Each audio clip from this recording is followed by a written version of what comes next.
Kisah Nabi Sulaiman alaihi salam.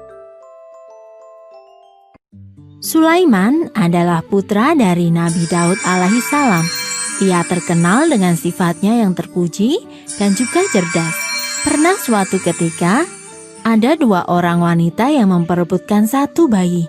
Mereka berdua menghadap kepada Nabi Daud untuk meminta keadilan. Nabi Daud memutuskan bahwa bayi itu milik wanita yang lebih tua. Keputusan ini membuat wanita yang lebih muda merasa kecewa. Ia pun meminta Sulaiman untuk memberikan saran. Supaya adil bagi kedua wanita itu, Sulaiman meminta bayi itu dibelah menjadi dua.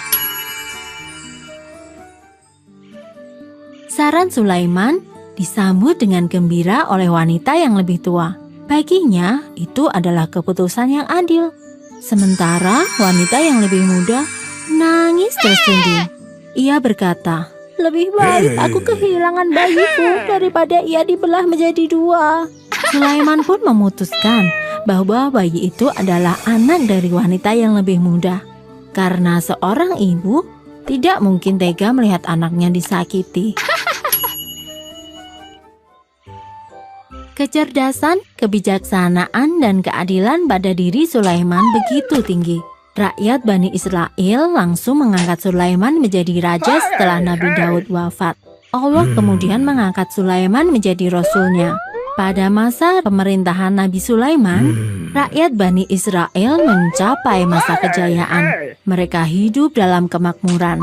Namun, pada masa itu pula, praktek ilmu sihir semakin berkembang. Banyak ahli sihir yang bersekutu dengan setan untuk mempengaruhi rakyat Bani Israel agar meninggalkan ajaran Nabi Sulaiman. Oleh karena itu, Nabi Sulaiman memerintahkan agar semua buku sihir dikumpulkan. Semua buku sihir dikumpulkan dan dikubur di bawah istana. Nabi Sulaiman berdoa, memohon ampun atas dosa dan kesalahan rakyatnya. Nabi pun berpesan, siapapun yang mencoba mengambil catatan ini, niscaya dia akan hangus terbakar. Setelah itu, rakyat Bani Israel pun kembali ke ajaran yang benar. Suatu ketika, Allah Subhanahu wa Ta'ala memerintahkan kepada Nabi Sulaiman untuk membangun sebuah rumah suci atau Baitul Maqdis untuk menyembah dan memuliakan Allah. Pasukan Nabi Sulaiman bahu-membahu membangun Baitul Maqdis di kota Yerusalem. Setelah rumah suci selesai, Allah memerintahkan umatnya untuk berziarah dan berhaji ke Baitul Maqdis tersebut.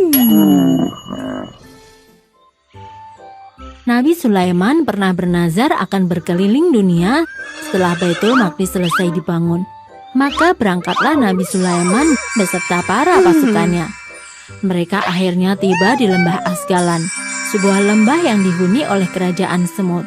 Sang Raja Semut memerintahkan seluruh rakyatnya untuk bersembunyi karena pasukan Nabi Sulaiman sudah dekat. Dan saat tiba di lembah tersebut, Nabi Sulaiman memerintahkan agar pasukannya berhenti sejenak.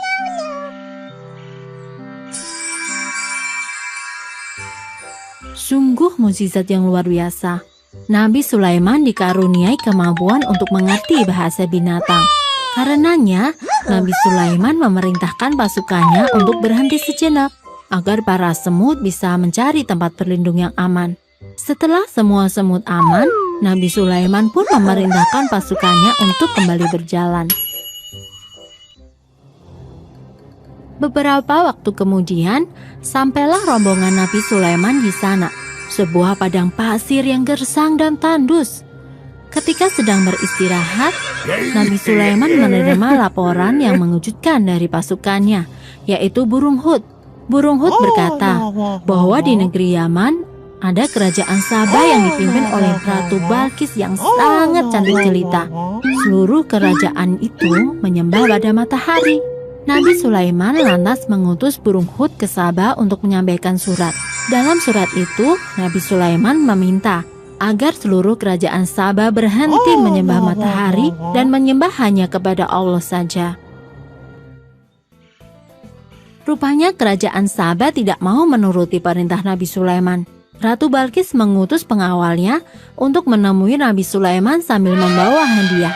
Jika Nabi Sulaiman menerima hadiah tersebut, pastilah ia hanya manusia biasa dan bukan utusan Tuhan. Kabar tentang rencana Ratu Balkis didengar oleh burung Hud. Segera saja burung Hud menemui Nabi Sulaiman.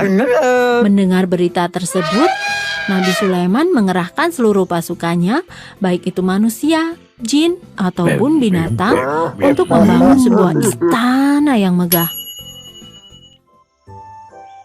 Istana itu selesai sebelum utusan Ratu Balkis tiba.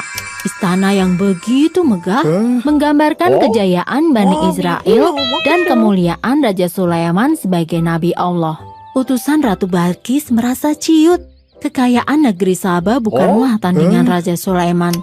Munzir, utusan sang ratu, menyampaikan pesan bahwa kerajaan Sabah tidak akan tunduk pada Raja Sulaiman, dan Tuhan mereka tetaplah matahari. Mendengar pesan itu, Nabi Sulaiman berkata, "Sungguh, kami akan mendatangi kalian dengan bala tentara yang kalian pasti tidak akan sanggup untuk melawannya."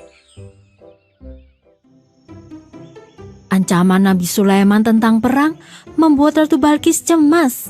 Ia bersama para tetua kerajaan berdoa kepada matahari untuk meminta petunjuk. Namun, matahari tidak memberikan jawaban. Pada saat itulah Ratu Balkis sadar, matahari bukanlah Tuhan. Maka, ia bersama rombongan kerajaan pergi menuju istana Sulaiman. Sebelum Ratu Balkis tiba, Raja Sulaiman memerintahkan kepada pasukannya untuk membawa singgasana atau kursi Ratu Balkis ke istananya. Jin Ifrit yang merasa hebat menyanggupinya. Namun ia gagal. Jarak istana Ratu Bilqis dan istana Raja Sulaiman sangatlah jauh. Hingga akhirnya ada seorang ahli kitab yang sanggup membawa kursi tersebut. Begitu tiba di istana Raja Sulaiman, Ratu Balkis terkejut melihat kursinya ada di situ dan lebih cepat daripada dirinya. Kemudian ia pun mengakui Raja Sulaiman sebagai nabi dan berjanji untuk bertaubat serta beriman kepada Allah Ta'ala. Nabi Sulaiman kemudian menikah dengan Ratu Balkis. Dan itu artinya kerajaan Bani Israel bersatu dengan kerajaan Sabah. Kekuatan ini menjadikan mereka semakin besar dan berjaya.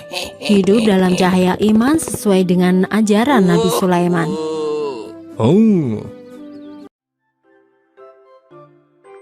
Kisah Nabi Sulaiman dan para semut ada di dalam Al-Quran. Ketika rombongan Nabi datang, semut berteriak, "Hai semut-semut, masuklah ke dalam sarang-sarangmu, agar kamu tidak diinjak oleh Sulaiman dan tentaranya, sedangkan mereka tidak menyadari." Surat An-Naml ayat 18. Nabi Sulaiman alaihissalam pun tersenyum dengan tertawa karena mendengar perkataan semut itu. Beliau berdoa, "Ya Tuhanku, berilah aku ilham untuk tetap mensyukuri nikmat-Mu yang telah Engkau anugerahkan kepadaku dan kepada dua orang ibu bapakku, dan untuk mengerjakan amal saleh yang Engkau ridhoi. Dan masukkanlah aku dengan rahmat-Mu ke dalam golongan hamba-hamba-Mu yang saleh." Quran Surat An-Naml ayat 19.